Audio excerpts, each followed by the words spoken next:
Queridos, queridas, os de sempre, os novos e quem mais chegar. Hoje eu pensei de tocarmos num tema que é um tema espinhoso, não é um tema leve, gostoso, não. Mas eu acho muito necessário, que é o ressentimento. O que é o ressentimento? O que move o ressentimento dentro da gente? Eu acredito que o ressentido seja alguém que segura uma brasa incandescente querendo que o outro se queime. Ou, de preferência, que o mundo pegue fogo. Por quê? Porque o ressentido é alguém tão egocentrado, mas egocentrado no sentido mais primário da palavra. Só existe ele e suas expectativas, suas projeções, suas carências. O ressentido, ele é um cobrador implacável. Todo mundo é devedor. Então, desde pequenininho, o ressentido é aquele que se acha menos amado que os irmãos. Geralmente, acha que a mãe não lhe dá atenção como dá aos irmãos, que qualquer outra pessoa é mais importante que você para o coração dela ou do pai. O ressentido é aquele que na escola a professora implica com ele. Ele acha que ela não gosta dele. Não tem motivo real, mas tem todo um processo de expectativas e projeções que ele fez do que seria o relacionamento dele, ressentido, dele ou dela, com o professor. O arquétipo do professor é o quê no inconsciente de uma criança? É o prolongamento da mãe, ou não? A mãe não é quem cuida, quem ensina. A professora é a mesma coisa, fora do núcleo familiar. Então, ele é aquele que tem uma necessidade enorme de ser notado pela professora. Então, provavelmente, ele vai ser um que vai estudar feito louco, não porque ele quer aprender, mas para chamar a atenção dela, para ela notá-lo ou notá-la. O ressentido, ele geralmente desenvolve inveja. Por que ela e não eu?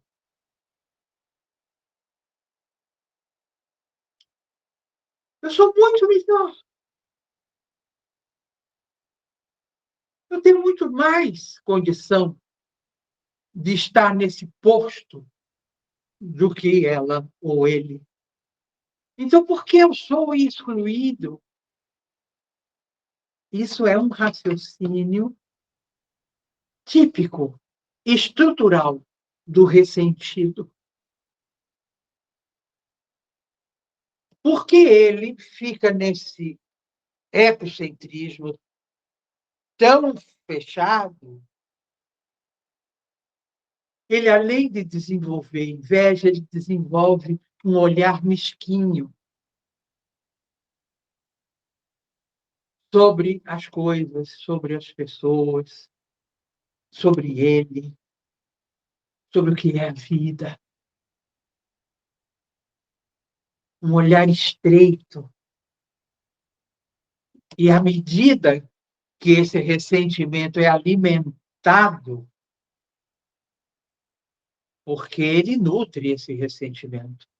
Por exemplo, se para qualquer um de nós uma perda, uma aposta que você fez num trabalho, numa relação afetiva, seja ela de amizade, seja ela de amor homem-mulher, mulher-homem, não importa, um amor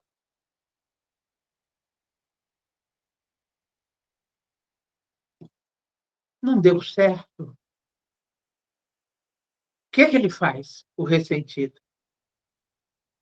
Não podia dar. Ele não me compreende, ele não tem condição de perceber quem eu sou, a grandeza de quem eu sou. Como que ele pode perceber meus sonhos? Ele não tem condição dele.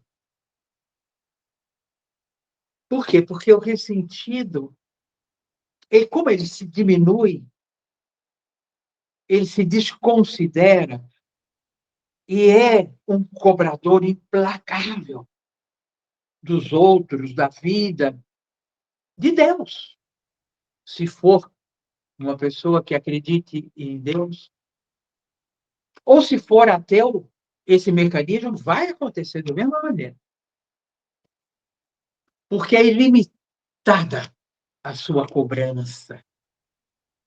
É como se ele fosse um poço sem fundo de necessidades, as quais ninguém, nem nada, tem condição de suprir.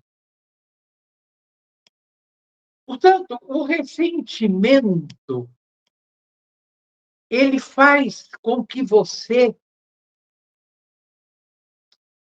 exclua você de você mesmo, do outro, da existência.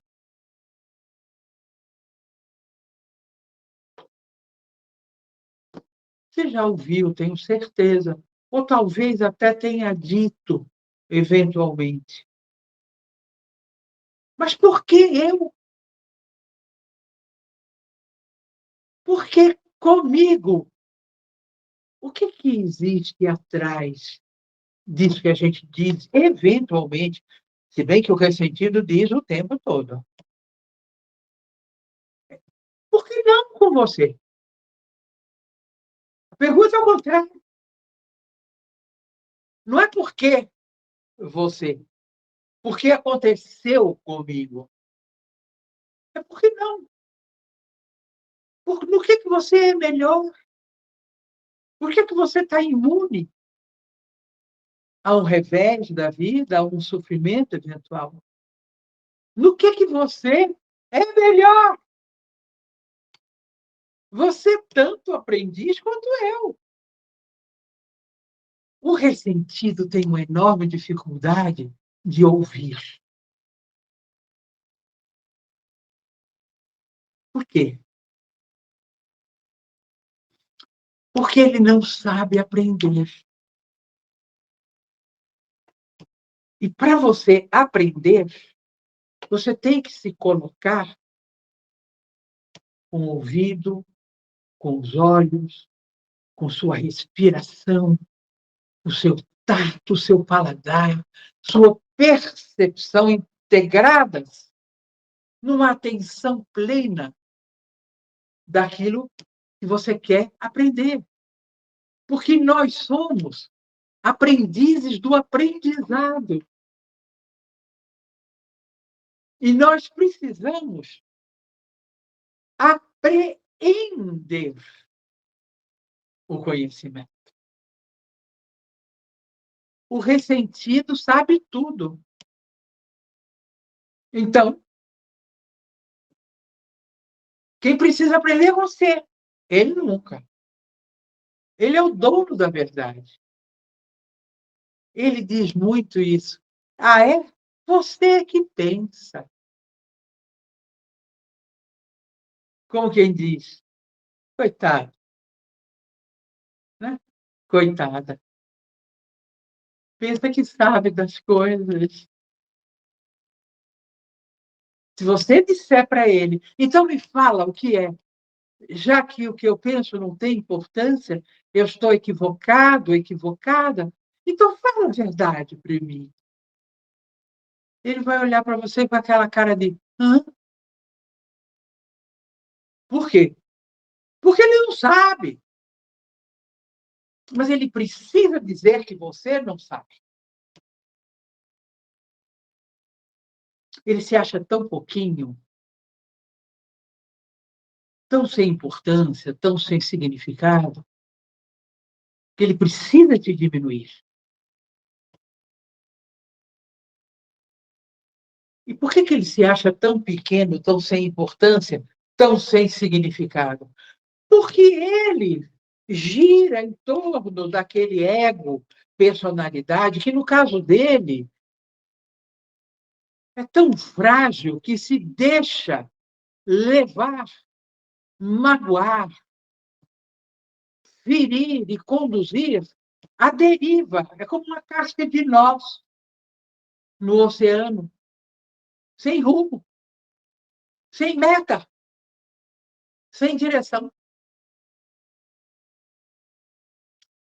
Portanto, o ressentimento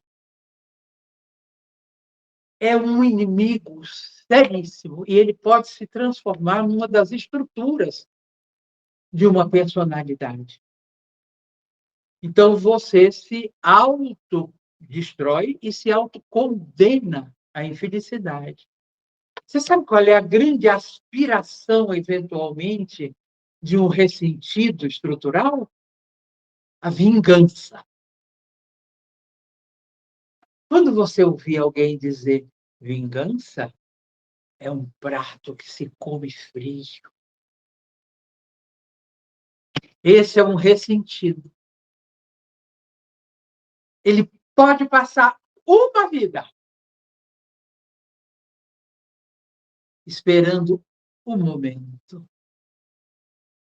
para ferir aquele, aquela que ele elegeu como objeto da sua dor, do seu sofrimento.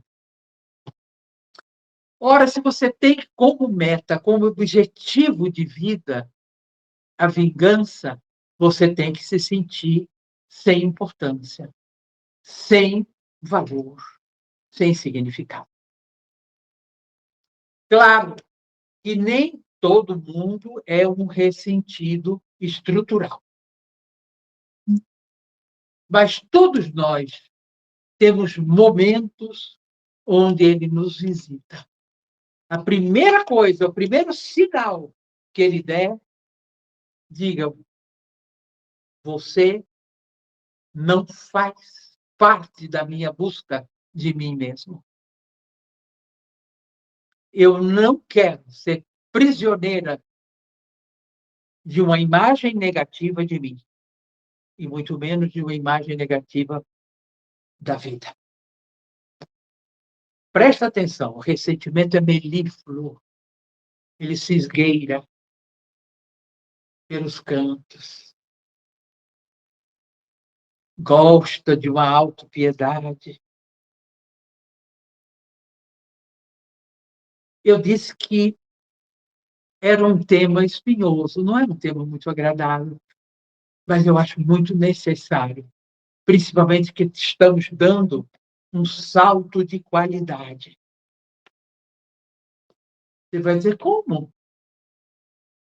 Tanta violência, tanta dor, tanta dúvida, tanta incerteza, tanta insegurança. Claro, não é assim que a gente sempre se coloca diante do novo? Porque o nosso cérebro tem pavor do novo, porque nele não tem registro. E a mudança acontece quando a gente aceita entrar no acaso, amar o transitório buscando o permanente e sabendo que o permanente é quem você é, não quem você está. Presta atenção. Não seja um ressentido, não deixe ele entrar. Você vale a pena. Descubra. Até outro dia.